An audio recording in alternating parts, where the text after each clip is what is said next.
Pues bien, como decía nuestra colega Marcelina, que cariñosamente le resumimos hipocorístico Marce, ¿verdad? Nos corresponde darle continuidad pues, con el tema número 4 que se basa sobre lo anterior, pero dándole más especificidad a toda una serie de elementos, la forma de organización que tenía estas culturas en el continente americano, estas sociedades en el continente americano, y luego Nicaragua. Prácticamente siempre nos preguntamos por qué es importante la historia. El inicio decía que es un derecho conocer la historia. Pero siempre yo soy un hombre de anécdotas. Recuerdo que en 1979, estando en la hermana República de Cuba, un compañero que llegó a hacer estudios militares, este el grupo que estábamos, y entonces empezamos a hablar de la conquista, pues, y el problema de cómo la conquista España. Cuando dijimos, tocamos ese tema, yo me encontraba realizando estudios de historia, estudios superiores, y cuando tocamos ese aspecto, no, que España vino a interrumpir el desarrollo normal de las sociedades. Y España vino prácticamente no a descubrir, sino a destruirlo, porque se había avanzado en la cultura. Entonces el compañero, con el conocimiento limitado de esa época, a pesar de que era un hombre que venía de la lucha guerrillera, pero es comprensible porque, bueno, años 70, poco desarrollo que tenía la historia. Incluso a lo largo de los 80, pues, hubo dificultades porque no teníamos personal capacitado profesionalmente en la historia. Y en última él dijo, bueno, ¿qué es lo que están diciendo ustedes? ¿Quién nos hubiera conquistado entonces si no nos conquista España? Ahí está revelando esa limitación.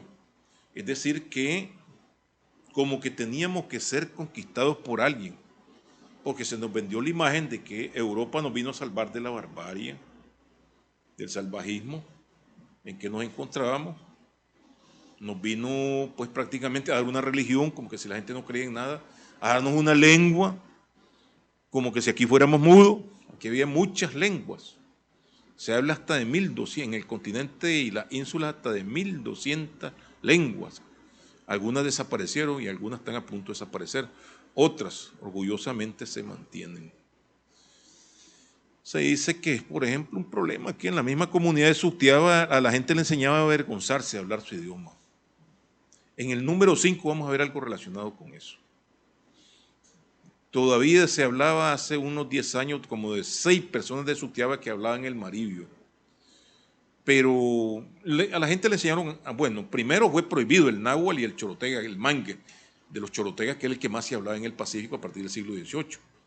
En otros casos se conservó porque los misioneros, un poquito más cultos, algunos misioneros, aprendieron las lenguas y enseñaron a la gente en sus lenguas. Se conserva por eso el náhuatl, parte del náhuatl en algunas comunidades de México, y en el Paraguay, que es el ejemplo más vivo, que es un pueblo que es bilingüe, porque hablan el español lo mismo que el guaraní. Hay publicaciones en guaraní y publicaciones en español, ¿verdad? En el caso nuestro fue terrible. Bueno, la costa atlántica tuvo una evolución diferente a la del Pacífico y como veremos más adelante, vamos a tocar esto. La semana que viene, el sábado que viene, vamos a abordar, ¿verdad? Estoy adelantándome en una parte que corresponde a lo que conservamos a pesar de la represión de esas lenguas vernáculas, de esas lenguas ancestrales. Eso es muy importante por eso, porque nosotros vamos a ver que como hemos venido viendo a través de lo que hemos venido planteando, que había en desarrollo, dentro del aislamiento hubo limitaciones. Pues bien, esta parte que vamos a ver, una primera parte de las culturas, el tipo de sociedad, estadios que se encontraban establecidos, ¿verdad? Y al final, cuando hablamos de estadios, son el nivel que tenían, cuatro niveles, ¿verdad? Pero en este caso, al final, vamos a ver cómo estaba organizada la sociedad y la economía en Nicaragua, antes de la llegada de los españoles. Tenemos prácticamente 3 objetivos. ¿Cuáles son esos objetivos?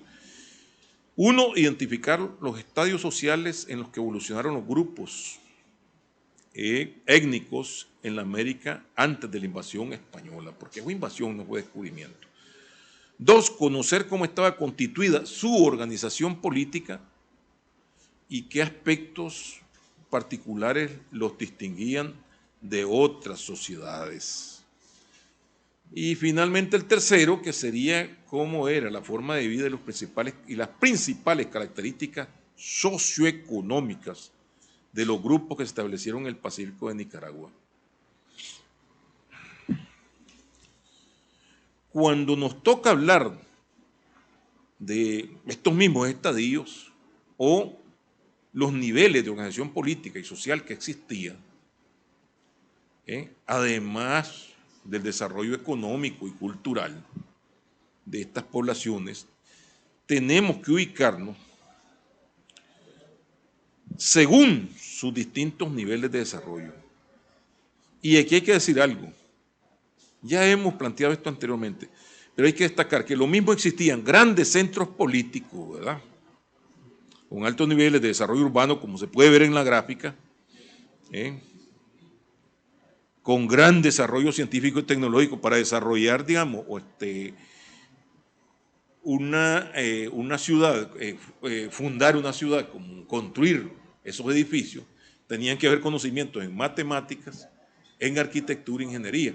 Pero además de eso, la estructura tenía agua potable, canales de riego, observatorios astronómicos. Además de los otros elementos, pues las casas. Muy interesante un documental que vi en días pasados sobre la casa, por ejemplo, de la cultura maya. Esta es una maqueta de una ciudad maya, como la podemos ver más adelante. Entonces, es decir, habían grandes centros políticos con gran desarrollo urbanístico, arquitectónico, etc. Pero también existían sociedades en el otro extremo que eran nómadas, algunas todavía están en el nomadismo, en las partes internas de las selvas de Sudamérica. Hay gente que se encuentra en ese nivel, nomadismo y seminomadismo, donde las agrupaciones eran centenas de individuos.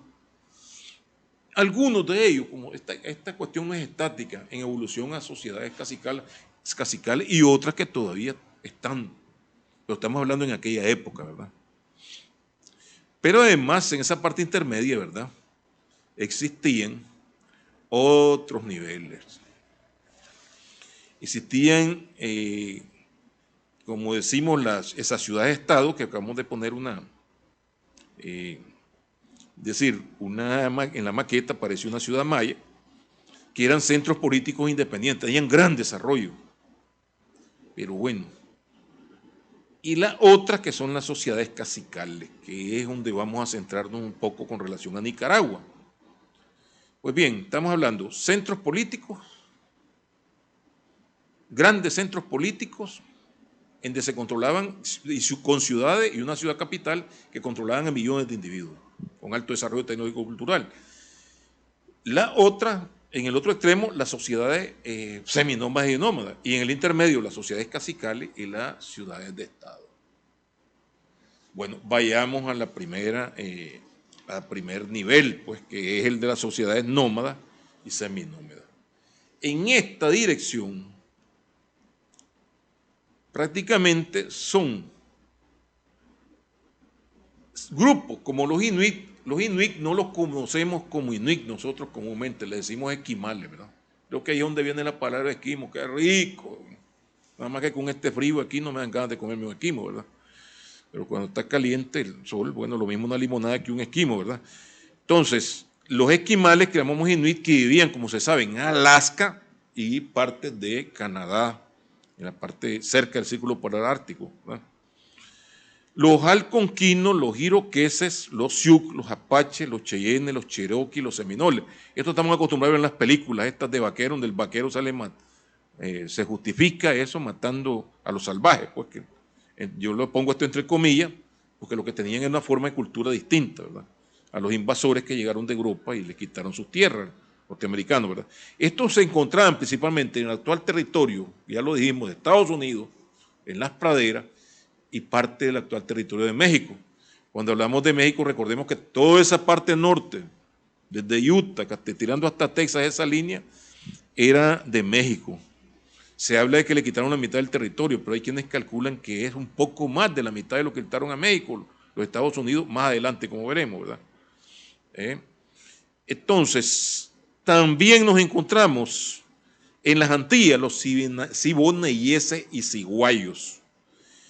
En Centroamérica, bueno, también no podemos olvidar que el nombre de Mar Caribe se ve también a un grupo que le llamaban los caribes, que eran guerreros, ¿verdad? En Centroamérica tenemos aquí todavía que se preservan los miquitos, los humos, los ramas, los lencas en Honduras, los botos, huatuzos en Costa Rica y los cunas en el actual territorio de Panamá. En Sudamérica, ¿cuáles son los que más se destacan? Los tupi-guaraníes y guaraníes, arahuacos, muiscas, yanomanis, guajiros, charrúas, mapuche y otros. Aquí estamos hablando de todo el contexto centroamericano. Hay otro grupo, pero pasaríamos toda la mañana mencionándolo, ¿verdad? Entonces, estos eran grupos de centenas de individuos. Cada uno de ellos, a su vez, divididos en sus grupos.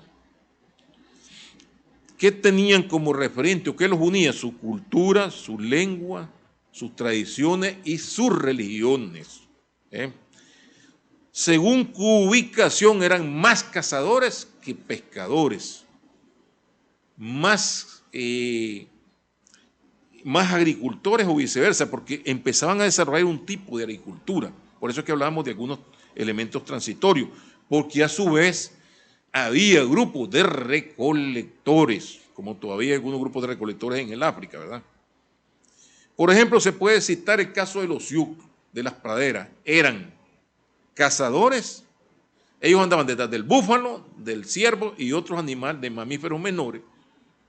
Su alimentación era principalmente carnívora, entonces ellos caminaban detrás del búfalo.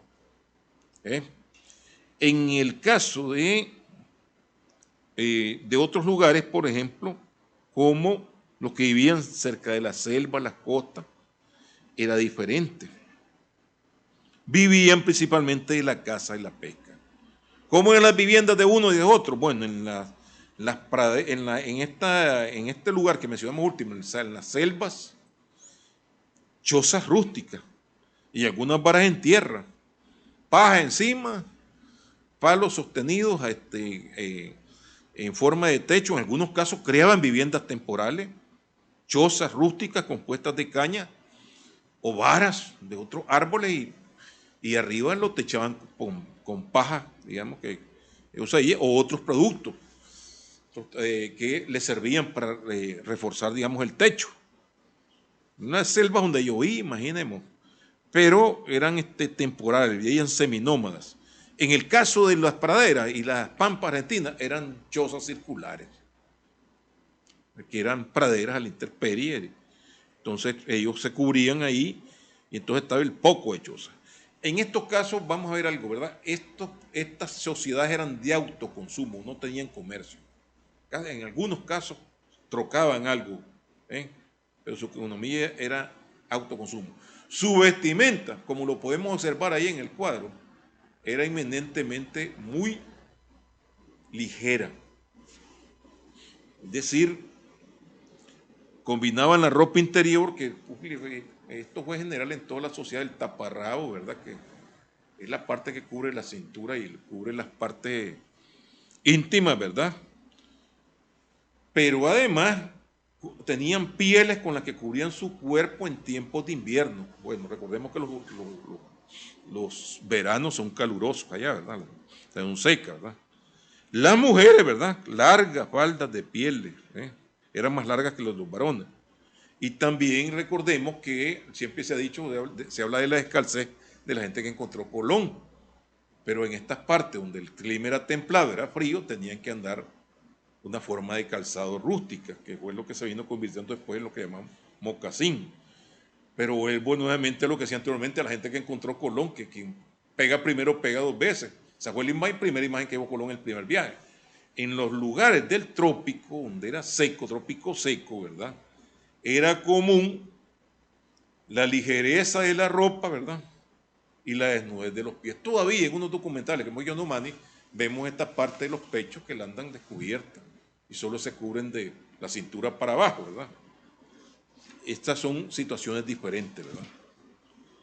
El nivel de organización política también era muy sencillo. Era unión de clanes entre lo que sería un jefe para la tribu. En el caso de guerra se ampliaba el consejo a todos los subgrupos y se tomaban decisiones, ¿verdad? Las reglas sociales eran a su vez también muy simples. Estaban determinadas por los jefes de la tribu y los chamanes. Tenían sus prohibiciones, tenían sus sistemas de reglas.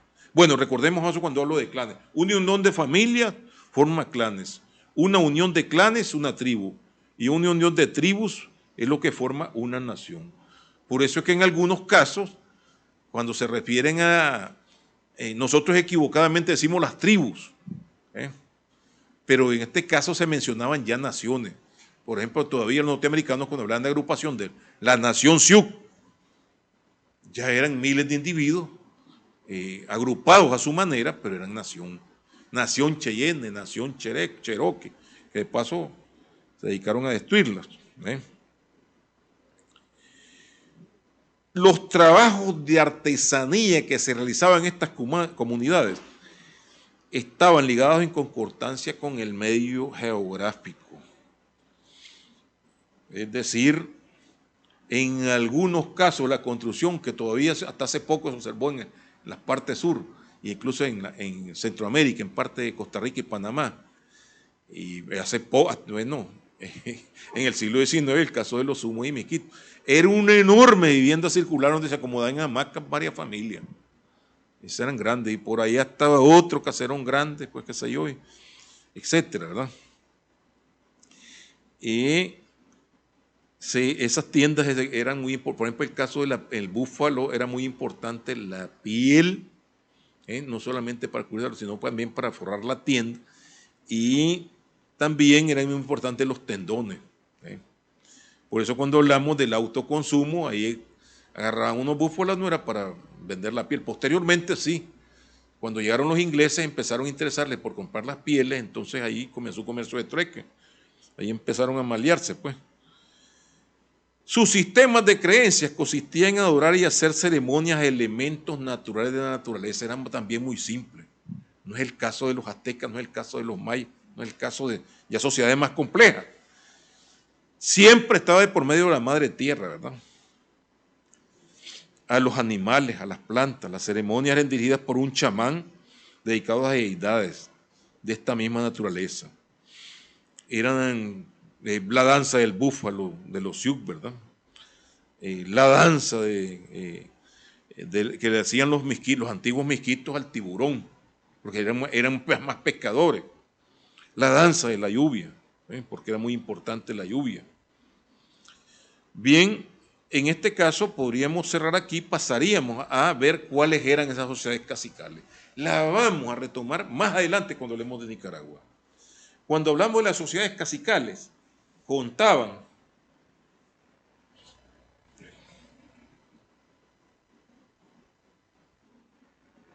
con asentamientos poblacionales con un territorio ya definido, dirigido por caciques, consejos de ancianos. Eran usualmente sociedades agrícolas, es decir, que tenían un mayor desarrollo que los nómadas y seminómadas. Llegaron a desarrollar la cestería, los hilados de algodón, ¿verdad? La cerámica utilitaria y ornamental, además de estatuaria, en piedra. Y, es decir, la piedra mucho la trabajaron. Hay distintas variedades del arte rupestre de la cual quedan huellas. Utilizaban metales.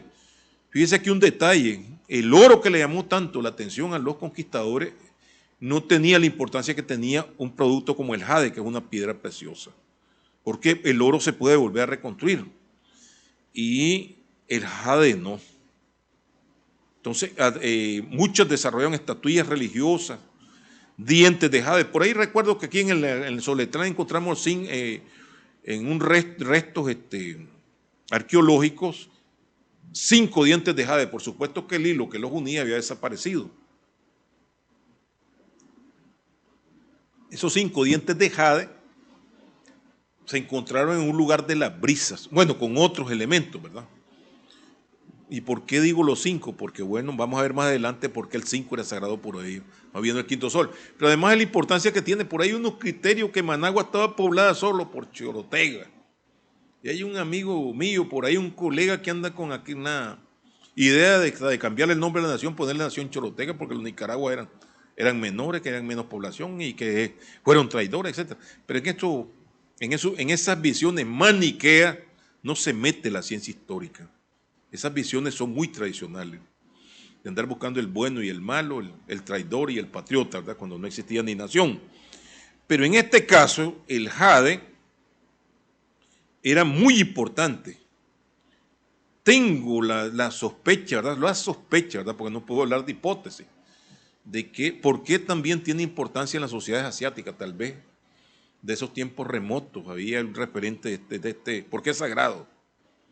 Hay diosas que las vestían de jade, hay entierros que serían altos dignatarios que eran vestidos de jade, y se da también en la cultura china, ¿verdad? Por ejemplo, aunque China todavía no había surgido cuando se cruzaron los proto-larenses, son ancestros comunes con nosotros. Además de eso, hay otras artes que desarrollaron como la música, instrumentos de percusión, pam, pam, pam, el tambor, ¿verdad?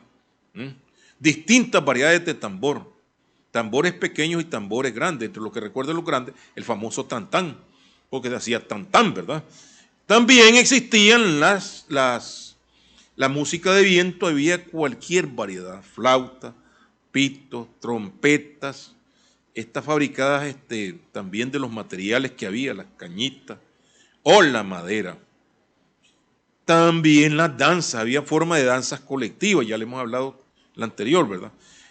Aquí en el Caribe, del Caribe los españoles trajeron muchos nombres, ellos le llamaban areitos en el Caribe, es de igual que la palabra cacique, igual que la palabra maíz, son traídas de ahí. Entonces, estas danzas que ellos dedicaban a sus dioses eran colectivas, ellos ya le llamaron areitos, es decir, eran homenajes y pedimentos a los dioses, que hubiera lluvia, que hubiera buenas cosechas. Vayamos al otro elemento. Los caciques mayores ejercían control sobre los cacicazgos menores. Su cargo con el tiempo vino siendo hereditario. Ya en el Caribe habían cacicazgos de 3.000 personas. Por eso estamos viendo, si en la anterior, que es la nómada, las sociedades igualitarias de aldeas, ahí prácticamente es distinta la situación, son menos individuos.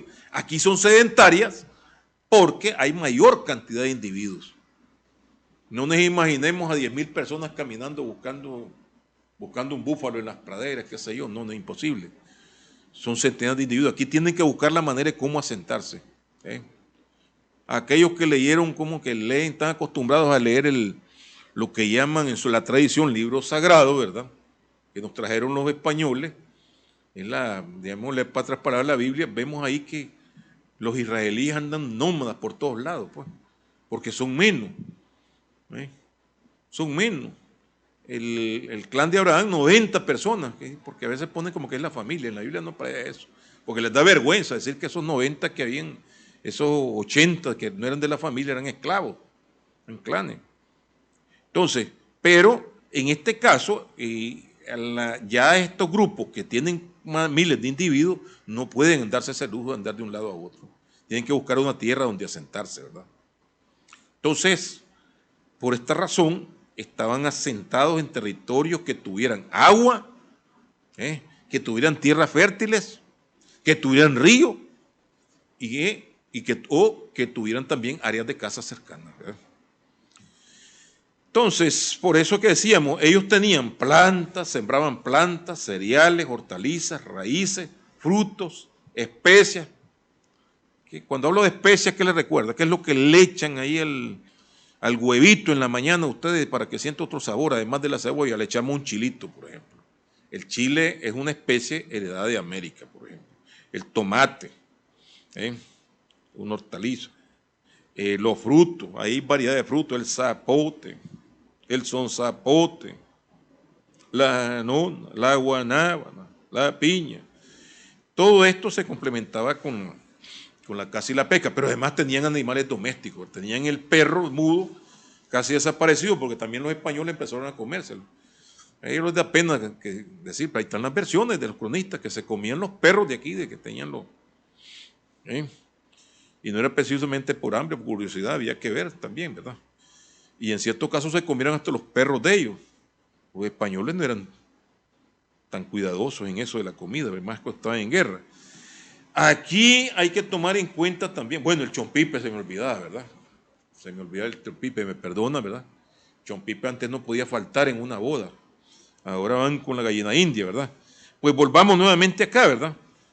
Aquí sí había comercio, porque se creaban excedentes agrícolas, se creaban también excedentes en productos artesanales, también hasta en los metales, pues había comercio de trueque y también se usaba como moneda. En el caso de los nahuatlatos, en Centroamérica, estaba, digamos, por ejemplo, el intercambio por conseguir el oro, por conseguir el yat, que es la hoja de coca. Y las guerras, a diferencia de lo anterior, que era por áreas de caza y eso, aquí sí estaba determinada por territorio y también por motivos religiosos. Vamos a ver por qué, ¿verdad? Pero también hay que tomar en cuenta que estas sociedades cacicales no eran iguales, según donde se encontraran. Cuando hablamos de sociedades cacicales, yo voy a comparar aquí, por ejemplo, el caso de las sociedades cacicales de las Antillas con las sociedades cacicales de Centroamérica. Por ejemplo, en las sociedades cacicales de los taínos, en las grandes Antillas, que son Cuba, actual Cuba, la española que abarcaba la dominicana y Haití, ¿verdad? Esos españolas no tenían nombre, pues no le llamaban así ellos. Y Puerto Rico y Jamaica, pues. Los sistemas religiosos aquí, por ejemplo, no eran tan complejos como en los cacicacos nahuatlicos. Y sus dioses no demandaban sacrificios humanos, como si en Centroamérica. En el caso de los nahuatlecos también hay que tomar en cuenta que la sociedad era más estratificada. La diferencia de clase era mucho mayor, muy marcada. Una minoría de nobles vivía del trabajo de miles de campesinos, pescadores, artesanos, y la existencia de poblaciones mayores que defendían un territorio. Por ejemplo, en el español había 5 cacicacos de 3.000 personas cada una, pues una parte que se logró ubicar. Pues. No precisamente era toda la población de la isla, porque todavía había nómadas y seminómadas. Pero, por ejemplo, los cacicacos aquí eran mayores. Por ejemplo, en el cacicaco de Nicaragua solamente se bautizaron personas mayores, 9.000 personas, según la descripción que hace Gil González. Es decir, que en ese cacicaco se calcula que había entre 20.000 y 30.000 personas. En un cacicaco, ¿verdad? Porque había otros. Pues bien, los cacicacos, como vemos, existieron en todo el continente y tenían sus particulares según la influencia recibida de otras culturas o tal vez su propia sociogénesis, su propia experiencia. Son prácticas culturales, sociales, políticas desarrolladas a partir de la evolución en el mismo lugar. En el caso, por ejemplo, de todos los cacicacos centroamericanos provenían como vimos, pues provenían de México, otros provenían del sur. Entonces, estos son los elementos, pues, que había que ver de los cacicacos. El último elemento que quiero agregar es que la vestimenta era por lo regular de algodón, es decir, muy ligera y ajustada a las condiciones. Es decir, se usaba como sandalia, como calzado una sandalia que llamaban caití o gutara. Gutara le decían en mangue.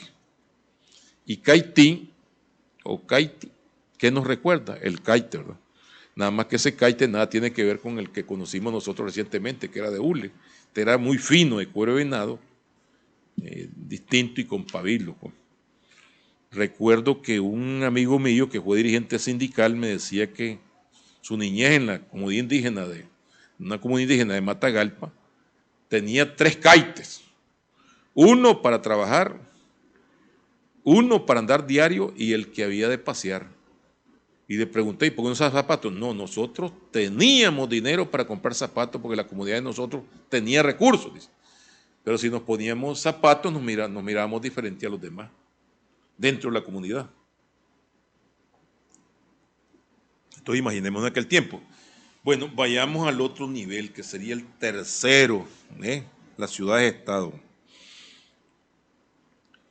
Esto es propio de las ciudades mayas ubicadas geográficamente en partes del desarrollo, del actual México, Guatemala, Belice y Honduras. Este tiene la característica que vio lo que llamamos periodo preclásico o formativo y vivieron hasta el posclásico. La civilización duró todo ese tiempo, una de las más duraderas.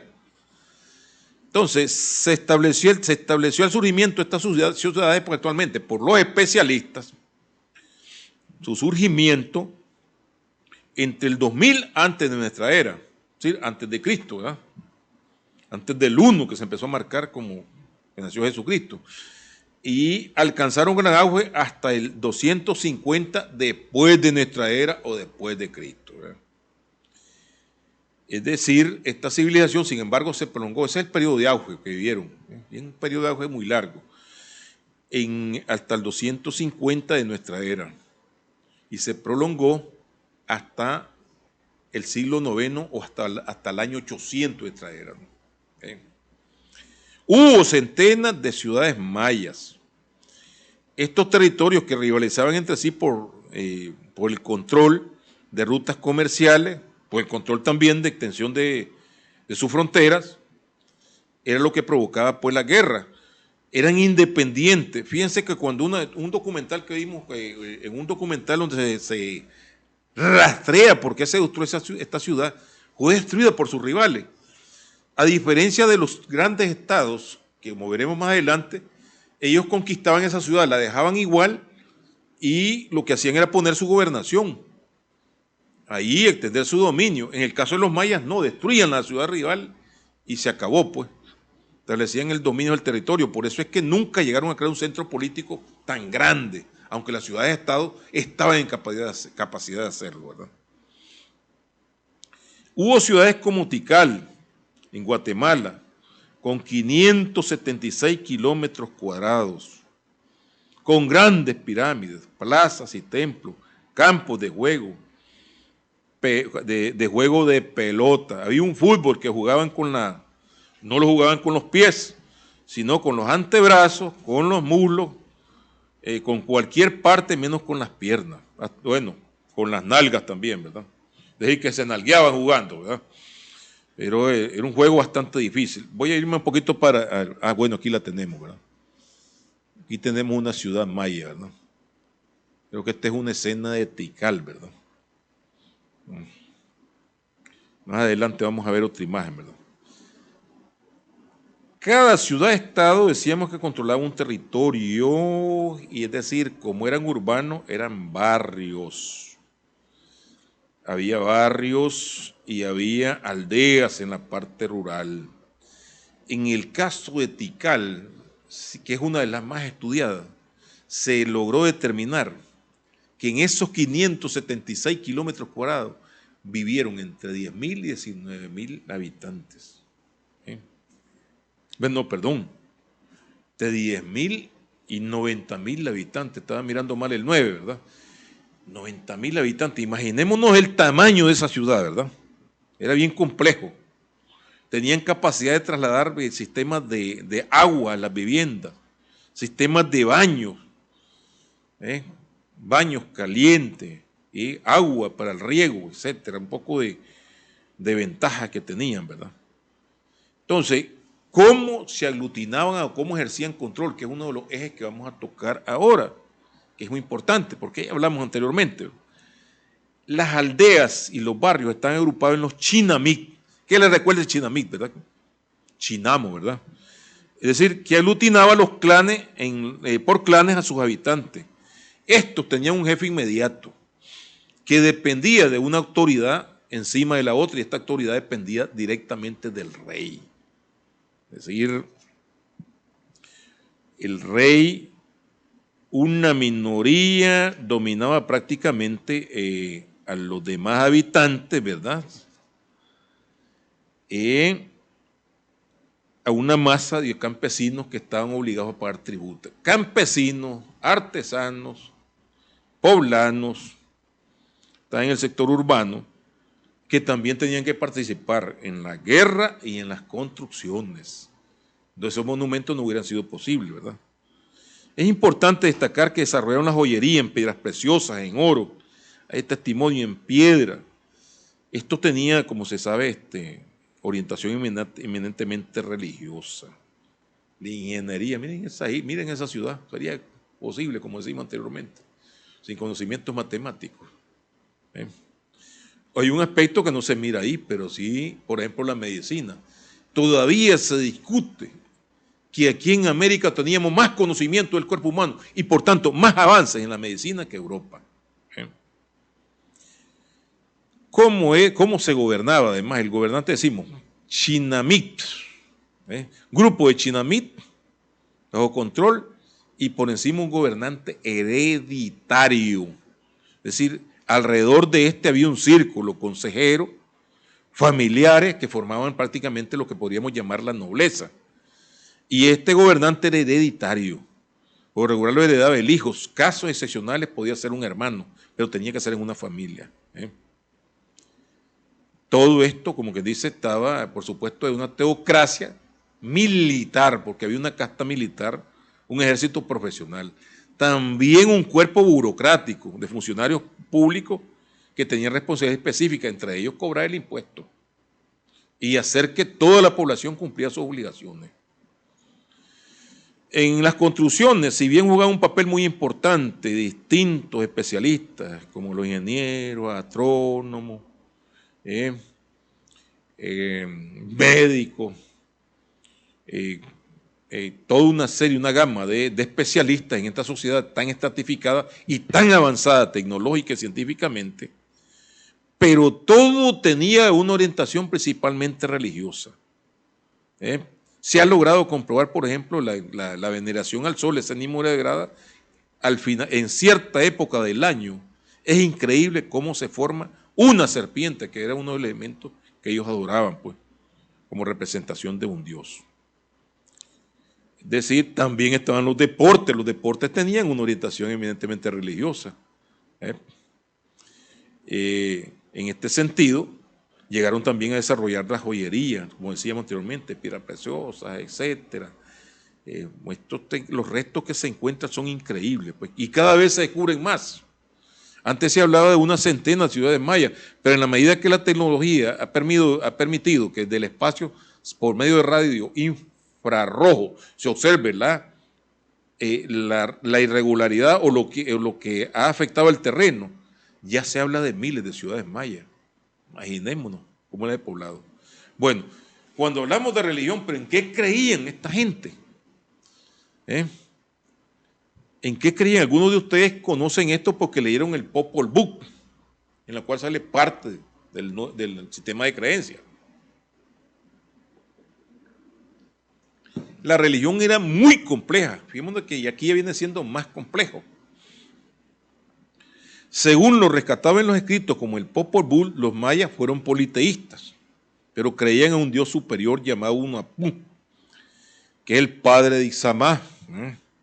Vemos ahí que es un hijo de Dios, que creció entre los hombres, porque los dioses fueron hombres y se convierten también en dioses. La creación del mundo se había desarrollado entre ciclos destructivos, condicionados por la ira o satisfacción de los dioses. Los dioses bien pueden ser tiranos o bondadosos en todos lados. Veamos cómo el de Israel destruyó Gomorra y Sodoma porque se estaban portando mal. Y aquí el primer mundo en que creó los seres humanos, mezcló el barro, pero eran tontos y la mezcla no pegó bien, les lanzó el primer diluvio. Ni siquiera pensaron en los dioses. Y fue por eso. Lo segundo lo hizo de madera, la mezcla pegó, pero pronto se volvieron tontos. Esa palabra de tonto según es la creación. Y pronto se olvidaron, dice esta palabra, le dice así el Popol Vuh, de corazón de cielo, su creador. Entonces le lanzó el segundo diluvio, lo subió a los árboles y los convirtió en mico. Del mono, ¿verdad? Y de ahí que tal vez pegaron aquí, que venimos del mico, que venimos del mono, ¿verdad? Etcétera. No me vayan a malinterpretar, ¿verdad? Entonces, ¿cuál fue la mezcla que pegó en el tercer ciclo, que es donde estaban viviendo? Cuando se hicieron de maíz. Y aquí sí la mezcla fue bien sólida. ¿eh? Y estos se consideraron con la sangre de los dioses. Hay todo ahí algo parecido a los griegos, los prometeos, ¿verdad? Que prácticamente la mezcla sólida, pero además está la sangre, la circulación. Por tanto, debían de corresponderle con esta misma sangre con sacrificios humanos, no al nivel de los aztecas, ¿verdad? Pero sí había que, para permitir que el tercer mundo, el cuarto mundo, estuviera viviendo. Aquí vemos un elemento muy importante, ¿verdad? Es la evolución. Y siempre creen en un Dios superior. Si acudimos a la historia de Europa, historia de los persas, Medio Oriente, también pasaba lo mismo. Los griegos estaban a punto del monoteísmo antes de que llegara San Pablo de Tarso ahí con la historia de la versión prácticamente del culto hebreo cristiano. En el caso de los persas, mucho antes que los hebreos, tenían una concepción prácticamente monoteísta, la dualidad, el Dios del bien y el Dios del mal, y había que portarse bien. Si no, todos los dioses mandan castigo, ¿verdad? En este caso, llegaron a desarrollar, hay que recalcar algo, ¿verdad? Hay importantes avances que desarrollaron en la arquitectura, la pintura, la escritura. Ellos tenían una historia que hablaban de 7.000 años atrás. Desafortunadamente, gran parte de ella fue destruida por los torquemadas que vinieron después de Colón, ¿verdad? Por los conquistadores españoles. La medicina, ¿verdad? La observación astronómica, candelario, me estoy acordando de las candelas, voy a agarrar huevo, ¿verdad? Ningún calendario, ¿verdad? Es que es parecida la palabra, ¿verdad? Ha sido tan perfecto como el que hicieron los mayas. Más perfecto que el que se hizo en Europa, que se hizo en el Medio Oriente, ¿verdad? En la construcción aportaron una especie de cemento basado en la mezcla de cal, que lo que le llamaron el estuco, algo tan firme que en la actualidad causa asombro, ¿verdad? Eso les permitió hacer ese tipo de construcciones. La escultura, la pintura, hay que ver la perfección que logran en las esculturas, ¿verdad? Es enorme. Las técnicas de hilado y tejido, empleando principalmente sistemas avanzados para colorear. Veamos ahí, ¿verdad? Y aquí vemos nosotros ahí, tenemos 3 figuras, ¿verdad?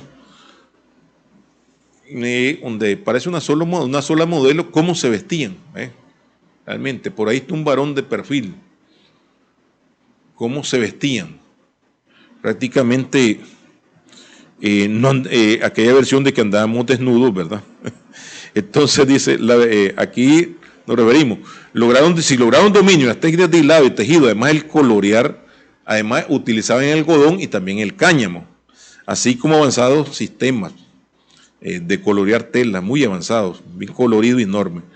Las vestimentas y calzados en varones y mujeres no solo estaban determinados por las diferentes sociales, sino por el papel que se desempeñaban los individuos en la sociedad. Es decir, un médico no podía vestirse igual que un soldado. Una mujer de la clase alta, como vemos ahí, ¿verdad? Andaba vestida y calzada. Y una mujer del campo, que no vemos aquí, ¿verdad? Por lo regular andaba descalza, pues. Es una sociedad dividida en clases. No es idílica. Finalmente, para cerrar esta parte, ¿verdad?, de los mayas, se desconoce por qué razón ellos abandonaron en el siglo IX, en el 800, donde tenían mayor desarrollo en la parte de Guatemala y la parte de Honduras, las ruinas de Copán. ¿Por qué abandonaron la ciudad? Está siendo objeto de estudio, se cree de guerras sociales, se cree de desastres naturales, ¿verdad? Esto prácticamente afectó prácticamente a la sociedad maya, ¿verdad? Ahí se ve un mapa donde aparecen los mayas en la parte de Yucatán. Ahí ya llegaron con la cultura maya tolteca, se unieron con los toltecas, ¿verdad? Bueno, esto anteriormente lo vimos, los totonacas, los olmecas, los mexicas, los aztecas, los zapotecas, ¿verdad? Ahora vamos a los grandes centros políticos, que se hacía el cuarto nivel, ¿verdad? El cuarto nivel lo constituían grandes centros políticos con desarrollo urbanístico, aliados en confederaciones, como es el caso de México, grandes urbes, con centenas de miles de habitantes, o decenas de miles de habitantes en otros casos, ¿verdad? Y una de estas urbes, como es el caso de Tenochtitlán, era la que fungía como capital, ¿verdad? Además del fuerte desarrollo urbanístico, tenían vastos conocimientos en matemáticas, astronomía, por supuesto que arquitectura, ¿verdad? Y no podían encontrar esas ciudades, diseñar esas ciudades esos monumentos tan perfectos, tan grandes. Orfebrería, artesanías en cuero, en metal, en los textiles y además la metalurgia. Grandes obras técnicas de regadíos en la agricultura y sistemas de puentes y calzadas que permitían la rápida movilización de los funcionarios. Y no solo de los funcionarios, sino de los ejércitos, porque habían ejércitos profesionales y esos ejércitos eran grandes, eran enormes.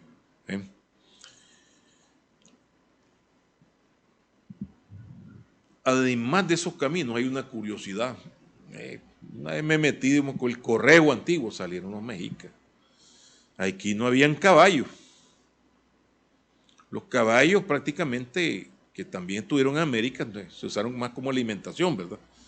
Pero no se llegó a desarrollar animales de tiro. Pero ¿cómo funcionaba el correo tan rápido? Vamos a ver más adelante. Era un sistema bien rápido a través de los chasquis y los paines. Los chasquis en el Imperio Inca y los otros en el Imperio Azteca. A propósito de esto, los centros políticos de los cuales estamos hablando, nos referimos al Imperio Inca y al Imperio Azteca. El Imperio Inca tiene una definición que no era así, sino que era quechua. Pero el jefe le llamaban Inca. Los españoles tenían la costumbre, que todavía la tenemos nosotros, ¿verdad?, de definir a la colectividad con el nombre del jefe.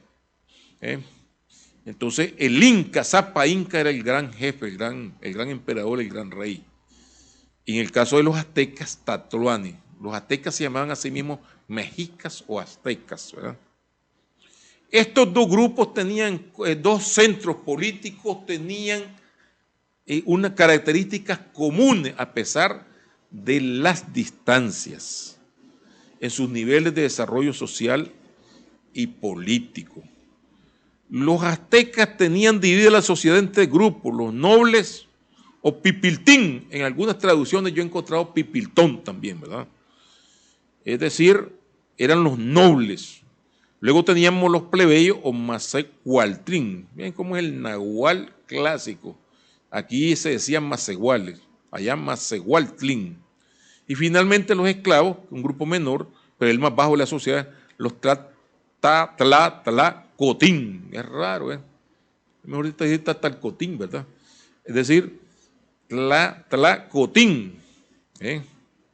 En el primer grupo, es decir, los nobles se encontraban por encima de todo el gran Tlatoani o el emperador o gobernante supremo, los sacerdotes y funcionarios de alto rango político y militar, además de la familia cercana del emperador, familias que estaban ligadas prácticamente por elementos consanguíneos. El segundo grupo, el de mayor población, ahí estaban los masehualtlín.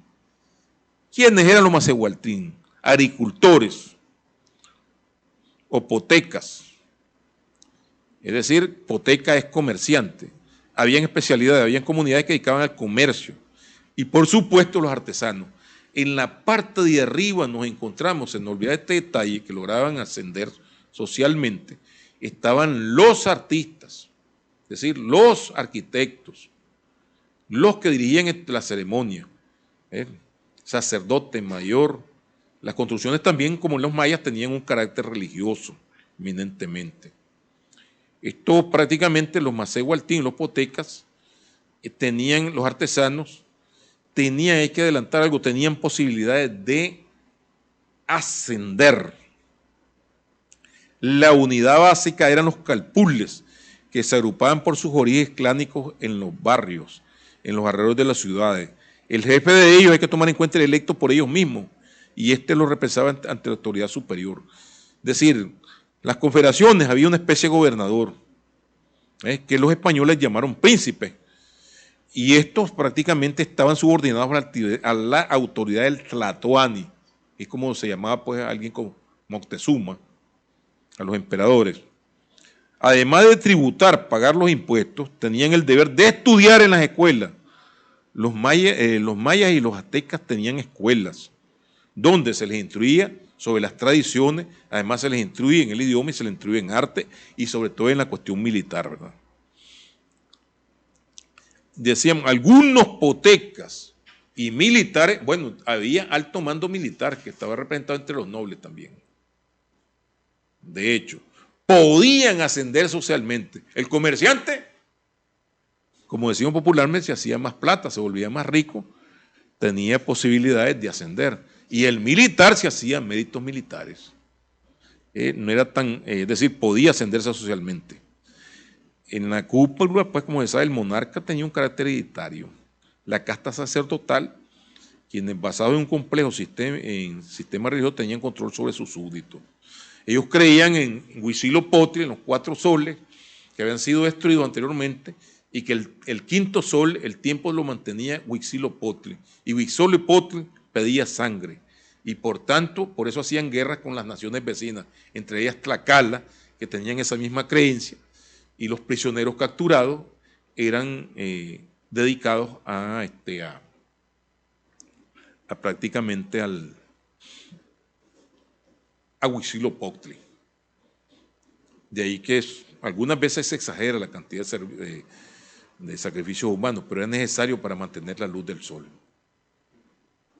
El sistema de comunicación de ambos era excelente.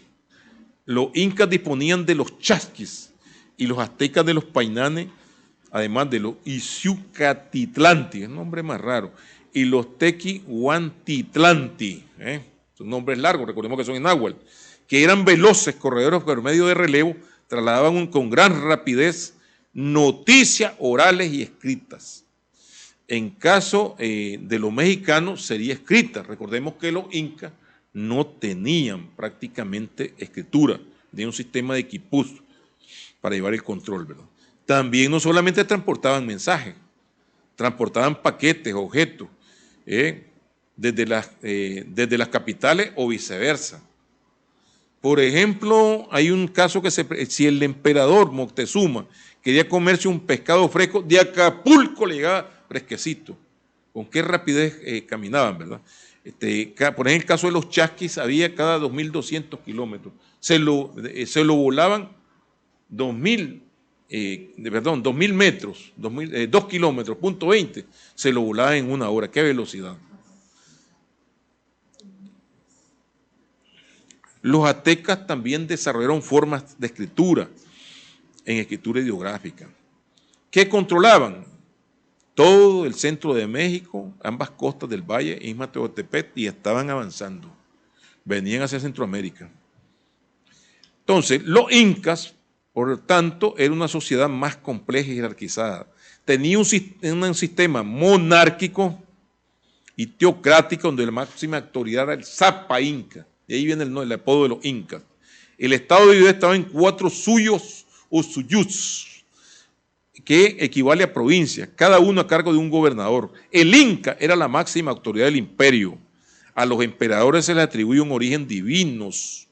Por ejemplo, Zapa Inca, divino Inca. Y el cargo pasaba de padre a hijo. Había un consejo imperial asesor del Inca integrado por 8 personas. El sumo sacerdote Huila Uma regía la ceremonia religiosa. Junto al Inca estaban los amautas, o las personas con más sabiduría, que tenían entre sus deberes instruir a las élites, además de actuar en otras, por ejemplo, estaban los arquitectos, los ingenieros, y quienes dominaban pues la sabiduría, es decir, la astronomía, los tiempos y todo eso. Había un general en jefe del ejército, fíjenos bien este detalle, Apuzquipay, que comandaba las tropas en tiempos de guerra. El Inca se estaba a la cabeza de la pirámide de la sociedad dividida en 4 niveles. ¿Cuáles eran estos niveles que estaban en la sociedad inca? Primero, nos encontramos la realeza inca, que está formada por la familia nuclear del emperador, el Auqui, la Coya, la esposa, y la panacea real, que eran los parientes en la primera línea, es decir, los hermanos, primos inmediatos, ¿verdad? En segundo lugar, la nobleza de sangre, que eran los parientes inmediatos. Aquí podía ser de primo segundo para adelante, la familia del Inca. Y en tercer lugar estaba la nobleza de privilegio, que eran personas que se habían destacado por sus servicios. Aquí estaban los sacerdotes y altos jefes del imperio. Aquí se incluían los ingenieros, los astrónomos, los escultores, ¿verdad? Por méritos. Los incas eran politeístas, adoraban un número importante de divinidades. Miren las ruinas de Machu Picchu.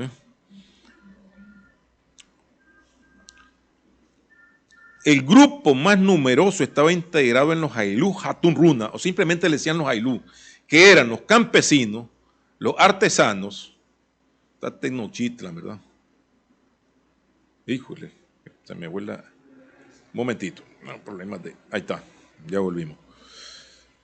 A ver, estamos en los Aylú Ruma. Estos eran como que dice el proletariado que iremos ahora, pero ¿quiénes eran en ese entonces? Los campesinos, los artesanos y pobladores en general. ¿Vieron? Había población urbana y población rural abundante. Era la clase popular. Estaban obligados a producir en los campos y ser parte de la leva militar en casos de guerra. Un grupo considerable de estos Aylú, del parte de Aylú, de los Mitimaes, que eran grupos trasladados para colonizar nuevas regiones, enseñando a los pueblos las nuevas costumbres. En la parte baja estaban los Yanaconas, que eran prisioneros de guerra obligados a prestar servicio. No eran sacrificados. Digamos que no hay diferencia ahí nomás con los aztecas, ¿verdad? Nosotros podemos ver aquí también que los mitimaeos eran prácticamente, los incas tenían una particularidad de querer imponer prácticamente su doctrina o unificar el culto de ellos y a todos los pueblos conquistados. Aquí no tenemos el papel, pero bueno, los nobles que eran conquistados de otras naciones, los hijos, pasaban a vivir a la capital y eran educados por los amautas. Y en este caso los mitimaes eran grupos que se trasladaban. No solamente era ubicarse, sino que enseñaban al pueblo conquistado la cultura quechua. Pues.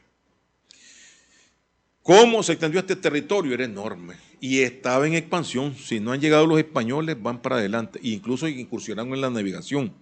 No estaban en la edad de piedra, estaban en la edad de bronce, estaban en la edad de los metales desde el tiempo de Teotihuanaco, ¿verdad? El sistema productivo, veamos bien este detalle, estaba constituido por 3 formas fundamentales de organización laboral. La mita,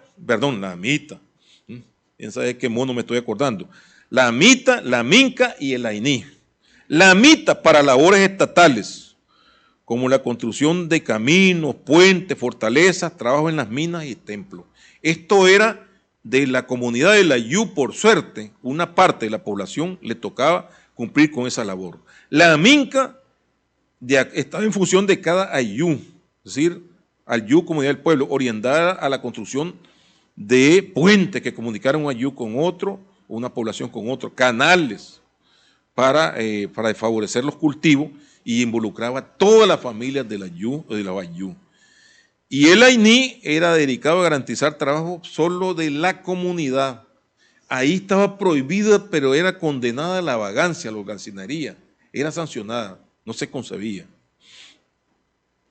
En la agricultura experimentaron grandes avances tecnológicos. Recordemos que los aztecas desarrollaron las chinampas, que eran islas con cultivos de todo tipo. Todavía se encuentran en algunas partes ahí del Distrito Federal de México, ¿verdad? Los incas retaron los desniveles naturales en los Andes construyendo terrazas, irrigándolas, aprovechando el conocimiento de ingenierías. Desarrollaron formas de preservación de granos y otros productos. Por ejemplo, la papa, la secaban y la preparaban para tiempos de sequía, la convertían en polvo. También desarrollaron ampliamente la ganadería. Aquí le ganaron a los aztecas, nada más que ahí no había animales que domesticar en la parte de Mesoamérica.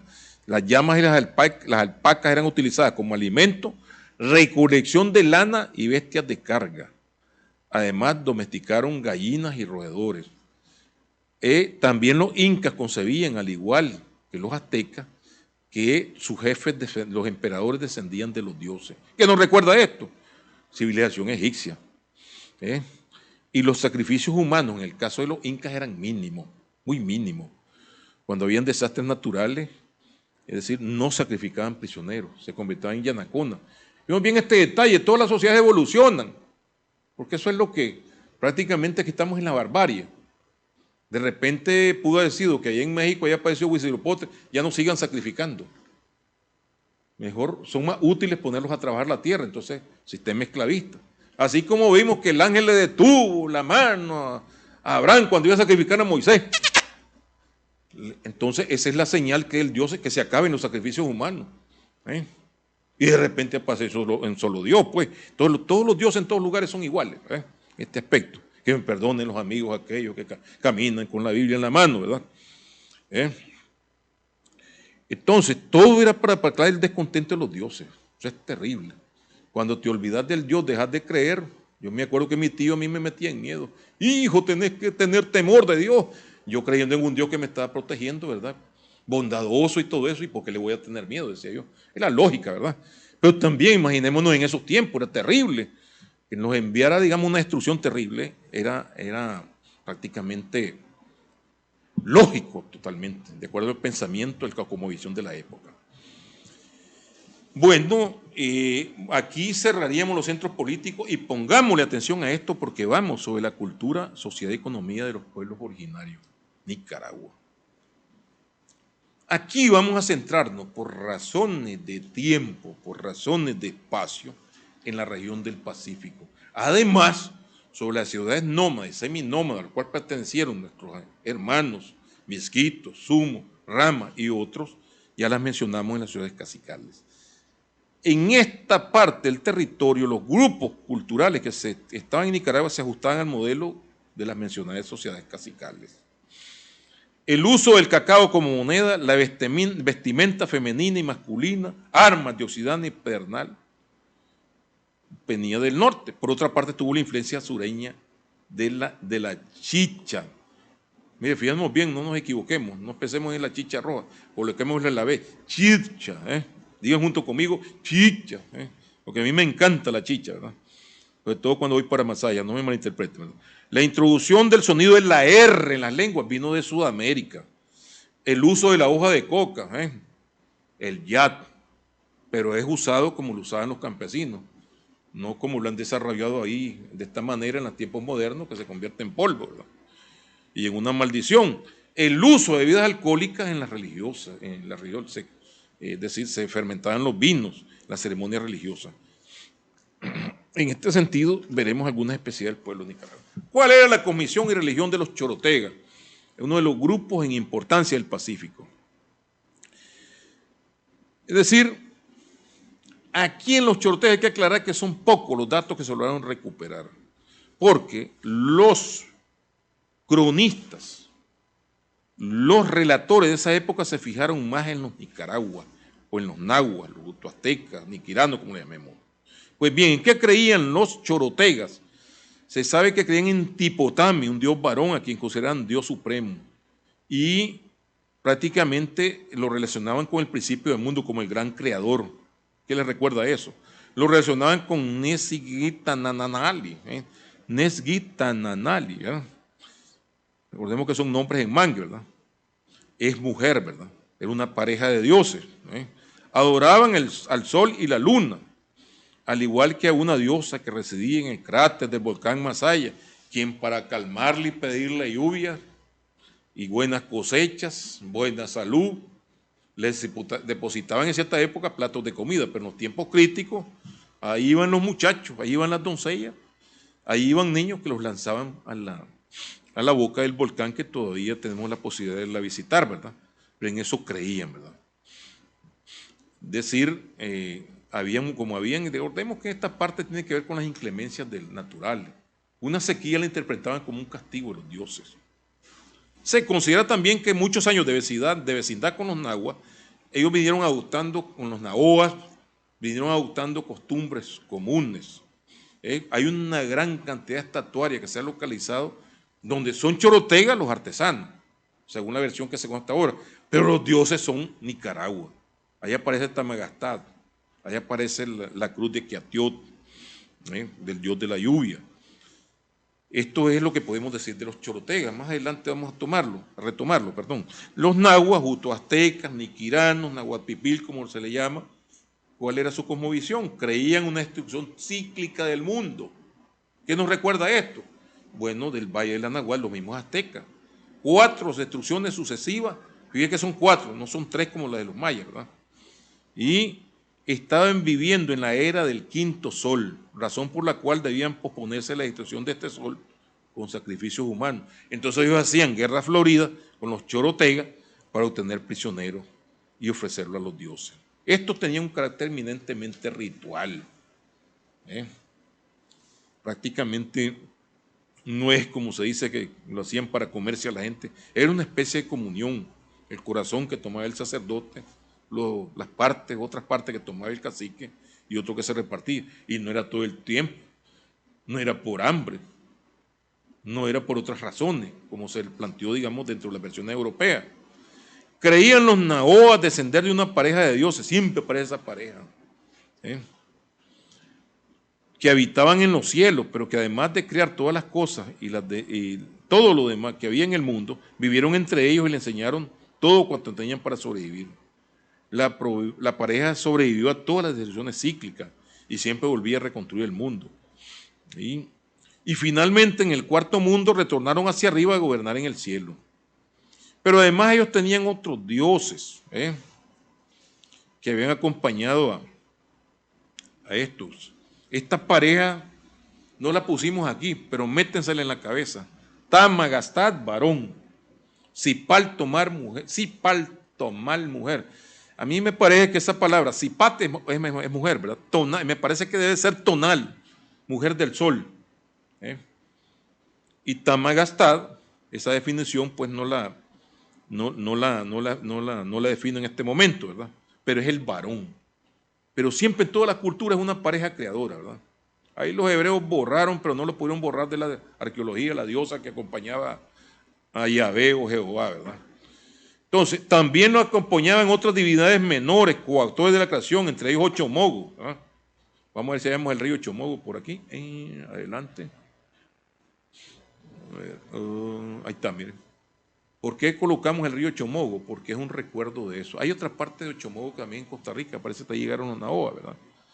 Entonces, a estos le dedicaban sacrificios, como el sangrado de orejas, lengua, brazos, pierna y hasta el miembro viril, por parte de quienes hacían pedimento o pagaban promesas. Cuando digo miembro viril me refiero a los varones, ¿verdad? Querían que al morir el cuerpo de la persona salía el yulio, el alma, y si había un buen comportamiento en vida, iba al cielo con los dioses. De lo contrario, iba al Mitantiot, que es tierra mala. ¿Qué nos recuerda esto? El cielo y el infierno. Entonces, los templos eran construidos con horcones de maderas y paredes adobadas con barro frente a la plaza, cerca de la casa del cacique. En ellos permanecía un sacerdote. Ese sacerdote pasaba un rito, que era encerrado un templo cuando sucedía otro. Dominaba los ritos y costumbres y la composición como la escritura pictográfica, los saberes y las tradiciones de la nación, porque ésta tenía que transmitirlas al pueblo. Había 2 tipos de sacerdotes, fijémonos bien que nos recuerda esto. Un célibe, le ponemos el celibato de los hermanos de la tradición católica, que hacía el papel de confesor, escuchaba en secreto los pecados de los creyentes. ¿Qué nos recuerda esto, verdad? Es decir, los creyentes se confesaban y él les daba la penitencia o se sentía como librado. Y el otro sacerdote, que era el sacerdote mayor, el único autorizado a hacer sacrificio, este sí podía casarse y tener hijos, ¿verdad? El cacique mayor tenía la obligación, digamos prácticamente, en el caso de Nicaragua, de permanecer un año en el templo, a ser electo. En la medida que se vino estratificando la sociedad, se vino heredando en familia. Ya estaba heredado en familia. Tenía que permanecer un año en el templo dando oraciones y aprendiendo lo demás, la escritura, la historia. Pero veamos otro elemento. ¿Qué costumbres tenían? ¿Qué reglas? ¿Y cómo era la vida cotidiana? Tenían, en este caso, socializando con los chorotegas, los naoas y los chorotegas practicaban la monogamia. El matrimonio sin hijos causaba disolución, era determinante. Podían divorciarse. Estos matrimonios eran concertados por los padres de los novios y ambas partes ponían dotes, frutos y otros elementos. La boda se realizaba en presencia del teite, los novios unían sus meñiques ¿eh? Mientras se quemaba una astilla de ocote y se introducían en la vivienda mientras ardía esta. Bueno, imaginemos lo que hacían en la vivienda, ¿verdad? Entonces, a su salida se daba una gran fiesta. Esto no nos extrañemos, hay unos lugares de Italia donde se acostumbra a esto, ¿verdad? Y cuando salían con danzas y fiestas, comían donde no podía faltar ni el chompipe, ni el perro mudo, el zulo, ¿verdad? ¿Qué nos recuerda esto? Prácticamente hasta hace tiempo, por lo menos en la parte rural de arriba, en una boda no podía faltar un chompipe. Ahora tienen que conformarse con la gallinita porque los chompipes están caros. ¿Entre cuáles delitos quedaban castigados? El adulterio y la bigamia, con la expulsión de la comunidad. El robo con el rapado de pelo, a más de reponer lo que le había gastado con trabajo. La violación era castigada con la esclavitud del perpetrador ante la familia. La familia afectada podía convertirse en esclavo. La prostitución era permitida y era ejercida por jóvenes libres y guatepoles. Guatepol, bueno, el tepol averiguan ustedes en el diccionario qué significa, ¿verdad? Pero guatepol significaba prostituta, ¿verdad? Quienes posteriormente elegían su pareja sin perder su dignidad. Lo otro que era castigado era la sodomía, pues. El cuilón, que era que le llamaban, muchacho, pues varón desviado, lo apedreaban, pues, hasta morir. Eso sucedía en la Nicaragua. En la Chorotega era permitido. No me queden viendo el mal modo de los masayas, ¿verdad? Que abundan en la fiesta de San Sebastián, pero dicen ellos que llegan de otro lado, ¿verdad? Las viviendas de la gente del común se construían horcones y vigas de madera, techos de paja, y las paredes con adobo de barro. No estaban ubicados en la cuadrica, no era cuadrada la ciudad. Sí estaba la plaza, la casa de los nobles y el templo en la plaza, pero eran en desorden a lo largo. A las mujeres les correspondía hilar y tejer el algodón, vender en los tianques, cuidar de los niños. La vestimenta de los varones es una camisa de colores sin mangas que se veía en el largo ceñidor. No andábamos desnudos. Eso es lo bueno que hay Colón. Es decir, ese es un ceñidor que llegaba hasta las caderas para tapar las partes, los genitales, ¿verdad? Las mujeres con una enagua, ¿verdad? O huipilo, esto hasta el siglo XIX andaban así, llegaba hasta las rodillas. Aunque las mujeres nobles usaban blusas que le cubrían los pechos. Bien el detalle. A las mujeres nobles se les cubrían las partes del pecho, la parte de arriba. Y entonces una mujer más igual andaba los pechos desnudos. El calzado para hombres y mujeres eran los caitibutaras hechos de 2 suelas, de cuero de venado. Los varones ataban unas cuerdas o pabilos entrelazados en la pierna hasta las rodillas. Había juegos, danzas y deportes ligados a la tradición religiosa. El juego del volador, dedicado al dios Cacahuat. No solamente es un juego, sino es un deporte altamente calificado, según los documentales que me han tocado ver. Había competencia en el lanzamiento de flechas, danzas colectivas y fiestas dedicadas a los dioses. Los chorotegas eran más tolerantes. Las mujeres tenían 4 días, por ejemplo. En eso podían hacer cualquier cosa. Y a los 4 días podían regresar a su casa. En el caso de los Nicaraguas no era permitido.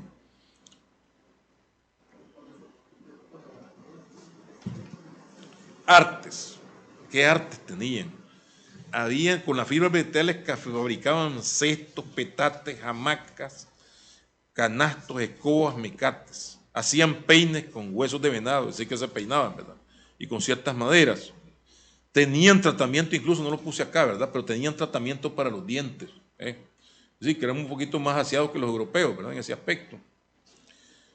No sé si los europeos solo se enjuagaban o lo que se ha hecho, pues prácticamente se ha logrado investigar algo con relación a eso, ¿verdad? Pero no es el caso del tema, ¿verdad?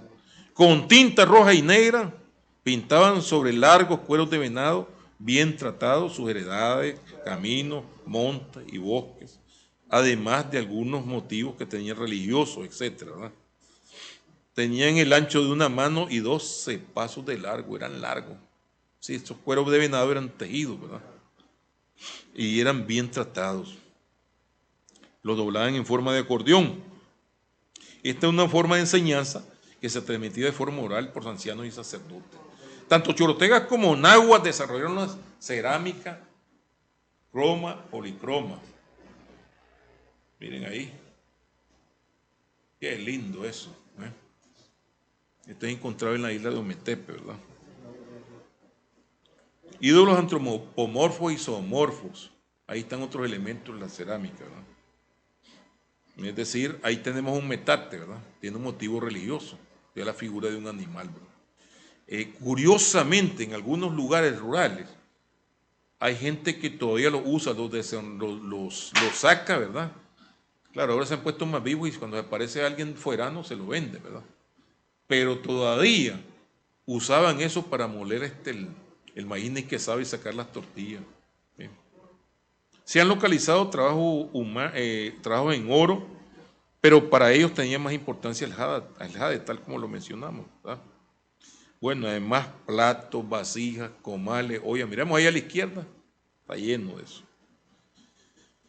En el caso del armamento, tenían armamento con lanzas con puntas de hueso y pedernal, espadas de madera con puntas de pedernal a ambos lados. Esta es una versión del macahuil que tenían los aztecas. Arcos y flechas, también con puntas de pedernal y huesos afilados. El defensivo consistía en escudos de madera fina, cascos también de madera y corazas de algodón comprimido.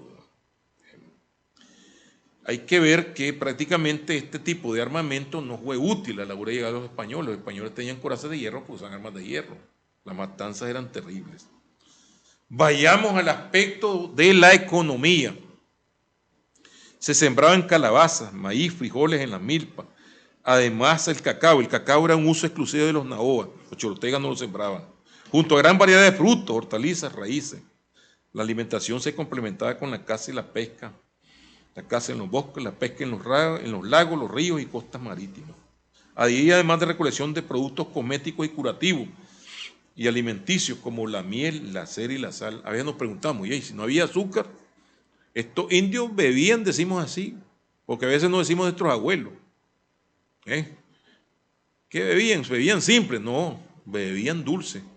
Había abundancia de jicotes, jitocuates, de jicote y jitocaus, y la cera y la sal. Esto tenía, la sal como se sabe para alimentación, y la cera tenía distintos usos. El tipo de organización, ¿verdad?, estuvo dentro del ya señalado modelo de las sociedades cacicales. En los chorotegas predominaba el consejo de ancianos monexico, mientras que en los nahuas el poder del teite era superior. En el caso de los nicaraguas, la sociedad se dividía en 4 clases: los nobles, que incluían al cacique y a su familia. ¿Sí? Familias allegadas, podía ser hasta el primo segundo, donde se elegía el sacerdote, una clase media que incluía caciques menores, soldados de escolta, militares llamados tapaligues o tapalegues, artesanos finos, funcionarios que cobraban tributo, ¿verdad? El tercer estamento eran los más iguales, es decir, clase alta, clase media, los nobles, clase media. El tercer estamento, los más iguales, fíjense aquí más igualtrín, más iguales, que era la mayoría de la sociedad. Ahí eran campesinos, pescadores, artesanos menores, artesanas, pues también, ¿verdad? Incluidas hasta las guatepoles, ¿verdad? Estos estaban obligados a pagar el tributo en cacao a los funcionarios del cacicaco y en caso de guerra tenían que ser soldados, pues los varones. En el último lugar, esta era una minoría.